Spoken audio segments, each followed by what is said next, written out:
Nifty 50 ने इस साल के अराउंड 9% का रिटर्न दिया। निफ्टी बैंक का रिटर्न अराउंड 6 to 7% रहा, बट वहीं पे IDFC first bank is down around 29%, जो कि थोड़ा सा वरीसम है क्योंकि इस साल के शुरुआत में analysts are believing on bank कि bank is going to perform better. अभी अगर मैक्रो लेंस से देखें तो there is no big crisis. अभी काफी सारे न्यूज आर्टिकल वहां पे दिखा रहे हैं कि आईडीएफसी इज अंडर वैल्यूड, यहाँ पे बाई की अपॉर्चुनिटी बन सकती है। Well, I am not going to comment कि आपको खरीदना चाहिए, आप बेचना चाहिए। I am just presenting one side the analysis जो कि आपको इस डिसीजन में हेल्प जरूर करेगा। इस वीडियो के बाद you will have the answer. IDFC first bank is India fastest growing bank. 21% loan growth, 31% deposit growth and net interest margin 6% के भी ऊपर। Net interest margin simply means कि जितना हम इंटरेस्ट कमा रहे हैं और जितना हम इंटरेस्ट दे रहे हैं। इंटरेस्ट जो हम देंगे वो हम फिक्स डिपॉजिट वाले को या रेगुलर डिपॉजिट वाले को देंगे, और जो इंटरेस्ट अर्न होगा जो कि बैंक के लोन्स एंड एडवांसेस पे जो हमको इंटरेस्ट मिलेगा, that will be our earning. इन दोनों का जो डिफरेंस है that is net interest margin. और 6% is one of the highest in industry.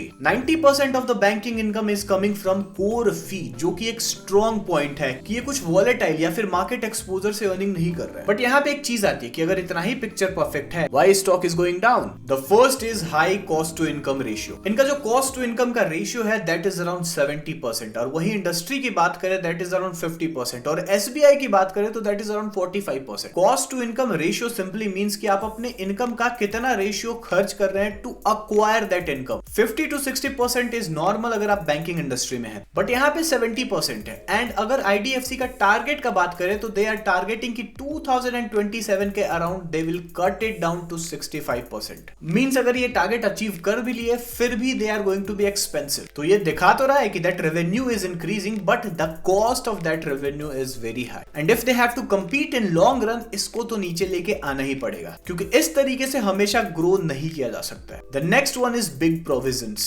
सितंबर 2024 का जो प्रॉफिट था दैट इज अराउंड 245 करोड़, जो कि 3 इयर्स में सबसे वर्स्ट परफॉर्मिंग क्वार्टर है। अब इतना अच्छा बिजनेस होने के बाद भी why this is happening? The answer is big provisions. Well, provision बढ़ चुका है और इतना बढ़ा है कि आप सोच भी नहीं सकते। 528 करोड़ से सीधा बढ़ा है 1732 करोड़, 1000 करोड़ के भी ऊपर। और अगर एब्सोल्यूट टर्म्स में बात करें तो जिस रेट से रेवेन्यू इंक्रीज हो रहा है उससे भी ज्यादा बढ़ा हुआ है। बैंक का जो नेट इंटरेस्ट इनकम है that has increase around 838 crore, लेकिन वही provision that is around 1200 crore. They are involved in risky loan businesses. उनका जो मैक्सिमम एक्सपोजर है that is on SME enterprises. इससे ये पता चलता है कि जो भी इंटरेस्ट का जो ये मार्जिन है, जो 6% का मार्जिन है, वो यही से आ रहा है। Because SME lending is risky, तो वहां पे आप ज्यादा इंटरेस्ट चार्ज कर सकते, बट वहां पे डिफॉल्ट की प्रोबेबिलिटी भी ज्यादा है। It's just like you are sitting on a ticking time bomb. एक बार इकोनॉमी खराब हुई and you are boom. SME बहुत ज्यादा डिपेंडेंट होते हैं मार्केट कंडीशन पे, इकोनॉमी पे, सरकार पे एंड पॉलिसीज पे। अभी थोड़े दिन पहले ही महाराष्ट्र स्टेट गवर्नमेंट ने अनाउंस किया कि there is going to be no toll for a light motor vehicle. अब इसी रीजन से आईडीएफसी फर्स्ट बैंक ने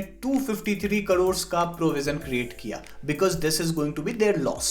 तो गवर्नमेंट की एक पॉलिसी सीधा प्रॉफिट खा गई। ऑल्दो यहाँ पे देखे कि 90% is business is coming from core activities, but still these are some risky factors. They are taking some risky bets just to increase faster, which is a good strategy, but इसमें bumps आते हैं। अब IDFC का share कब rebound कर सकता है? Well, जिस तरीके का मार्केट कंडीशन है, यहाँ पे एक ऐसा क्वार्टर चाहिए जहां पे अर्निंग बहुत ही ज्यादा स्ट्रॉन्ग रिपोर्टेड हो। क्योंकि अगर हम इसके बैलेंस शीट की बात करते हैं तो बैलेंस शीट इज स्ट्रॉन्ग। यहाँ पे ऐसा कुछ नहीं है कि they have a bigger liabilities and they are playing around leverage. The growth is very good. जिस तरीके से टैप किया है मार्केट को, that is invincible. But long term sustain के लिए they have to work on the cost, they have to work on a bit stable business model. यहाँ पे एसएमई से हट के यहाँ पे दूसरे मार्केट्स को भी पेनिट्रेट करना पड़ेगा just for the stability. Because अगर कॉस्ट टैप नहीं हुआ then revenue is of no use. Well, I'm not going to comment on buy or sell of this stock, but जिस तरीके का भी environment चल रहा है, IDFC has to wait at least for 3 or 6 months